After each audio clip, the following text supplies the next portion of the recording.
Most people probably recognize this beautiful, majestic tree behind me. If not, this is a weeping willow, which grows in zones 4 to 9 in the United States. This tree, believe it or not, is only 15 years old because they grow really fast, about 10 feet a year. I wanted to have a few more, so I took some time earlier this summer and I did some propagation. So if you want to know how to do propagations on a weeping willow, stay tuned. I'll go through that right now. So I'm in October 1st right now. Even though it's that late in the season, you can still see I have softwood cuttings, and that's this yellow stuff. So the ideal diameter to take is pencil thickness or bigger. This is probably fine all the way down here. I even did some cuttings where we have some of this narrower branching. And pretty much everything works. It's weeping willow. If you wanted to try it this time of year, you could. Although I did my cuttings in early June to give it the most amount of time to root. Although I do believe it will root over winter if you wanted to try that. It's been 3 weeks since I stuck these weeping willow cuttings, and I did not use any rooting hormone.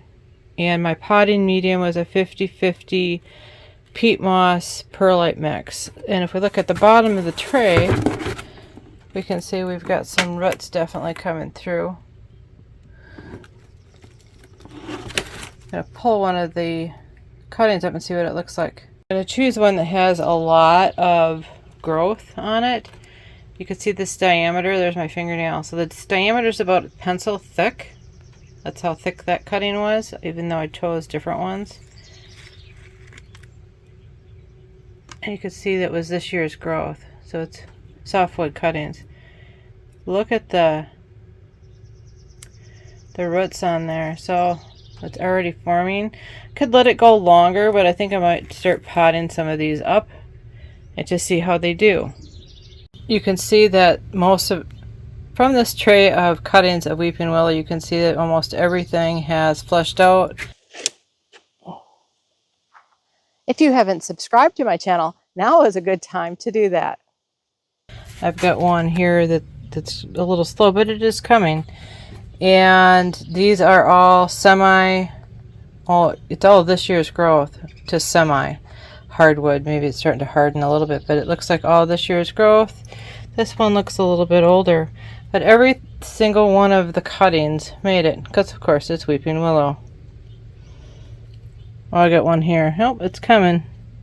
Just barely. So I'm going to pull the rest of these up and get them potted to 1 gallon.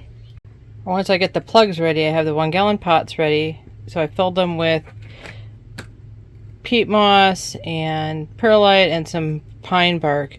And I take my little dibbler and I make a hole ready for the plug. And I see if I can do it with one hand. Then when I loosen the plug, I pull this up and I loosen the plug. And I simply pull the plug out. And voila, look at my roots. Now they could probably go in there for a few more weeks, but this is willow. It's pretty hard to kill a willow. And I'm simply going to transfer it into the pot, pinch it down, and then I'll take it out and I'll give it a good water.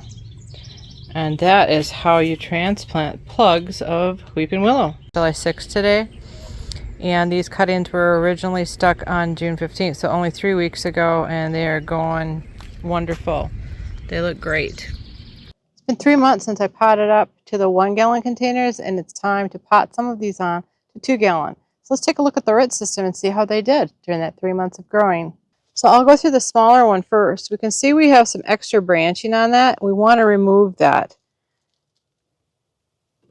These are a little wetter than I'd like them to be. So we're simply going to remove these side branches because we don't want those in there. And also what I'm going to do is take off these leaves. So this is all we have left. Then we're going to pot it into a 2 gallon pot, which I have right here. This is Gold Trophy pine bark fines that I picked up from Menards, and it's really nice. It's like perfect for potting materials. So I was glad I was able to find this trophy, golden trophy mulch where it's pine bark. It's like fines. And I'm going to put just a little bit in the bottom of the container. And then I'm going to reverse this because this root system is still somewhat delicate. And you can see, if I take a look this way, and here you can see just how many roots are in there. I mean, it looks pretty good. It's pretty well rooted. And we're going to rip them up a little bit just to break them up. And we're going to repot it on. It's saturated because I had it sitting in a bin of water. To try to get this on center, this leader. And you can see where I had made the cut. Hopefully, you can see where I made the cut and then where the growth point is. The branch here is almost the same diameter as the cut piece, or the piece that I had propagated, or the cutting. So that looks pretty good. So we're just going to backfill with this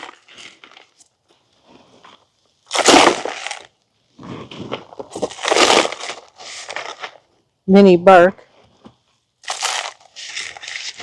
Some of the bags are the same. Some say soil conditioner, others says mulch magic or something like that. So we have that in place. And even though that it's a little short, we're going to put a stake in there. So I have these 5-foot poles that I got online. I can link this stuff in the description as well in case you're interested. And they're nice and tall because these will grow really fast. Remembering, willows will grow 10 feet a year. I'm into October, so we're going to go to the dormancy period, which is not going to grow a whole lot more. But I wanted to have it ready for spring. That's one last thing for me to do. Then I have this handy-dandy tire. I can also link this in the description below. And that's just going to help hold that stake in place to try to keep this branch going upright. If the main stem is allowed to go sideways, you're going to get extra growth points, which you don't want. So I have a couple examples where I've pruned those off. So this one is ready to go.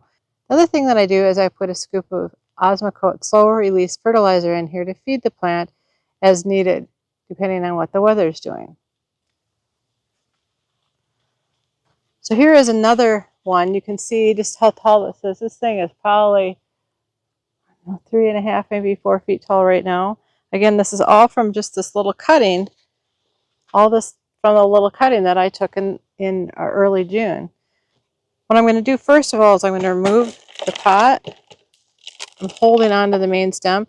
And this is a little drier. What I'm going to do is actually cut it in quadrants to cut that root stem a little bit. So I'm just kind of going around making a little cut to break up the roots, doing a little root pruning. And then what we're going to do is I'm going to, because you can see just how much taller, I mean, this is already growing so much that it's outgrown this stake. So I would have staked these in, about a month ago. Yeah, about a month ago I think I staked them. So I'm going to put about 1 inch of medium at the bottom of the pot. I need to remove the stake. I got my scissors here. I need to remove the stake. I'll cut these ties off. And just move these containers out of the way. I reuse my containers over and over again.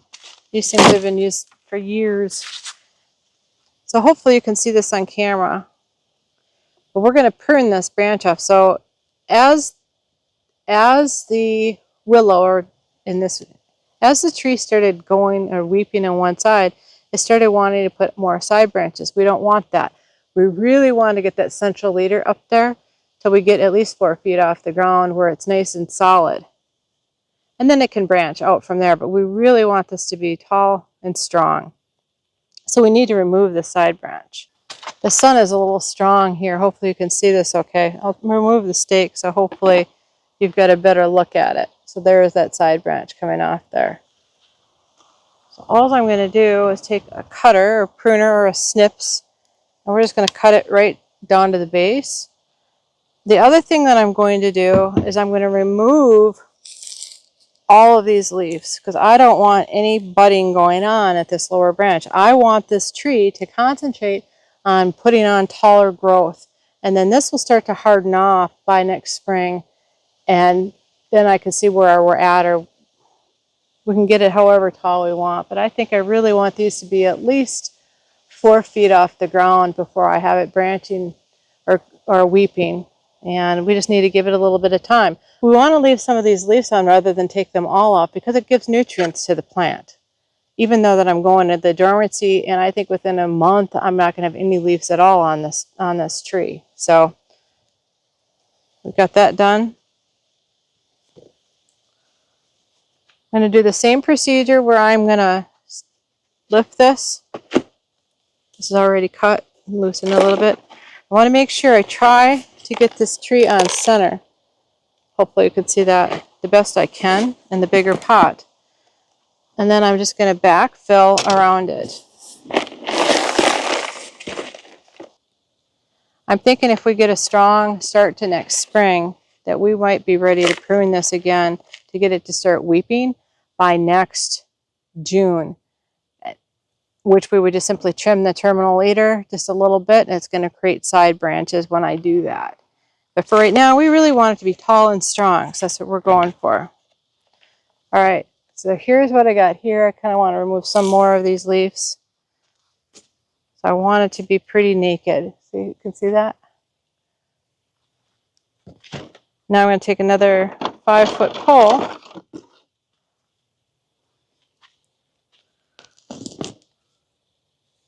You can see just how tall it is. Hopefully you can see that on camera. Again, it's getting kind of tall and probably out of shot, out of frame.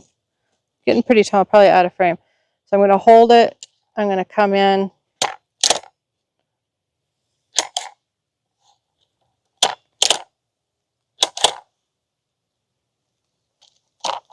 If I staple some leaves, I'm not worried about it. Again, it's just trying to make sure that I'm maintaining that straight line. Again, to make sure that I don't have side branches come up before I want. I really want this to take off. My guess is this will at least double in size next year, if not triple in size in the diameter. But it's been a pretty fun project. I can see the leaves are kind of wilting, so I need to make sure that I give this a good drink of water. So if this video is helpful, give us a thumbs up so YouTube knows to share this content with others. Also consider subscribing so you don't miss any of our other great videos. If you like how-to videos, check this playlist next. Thanks for stopping by. Have a great day.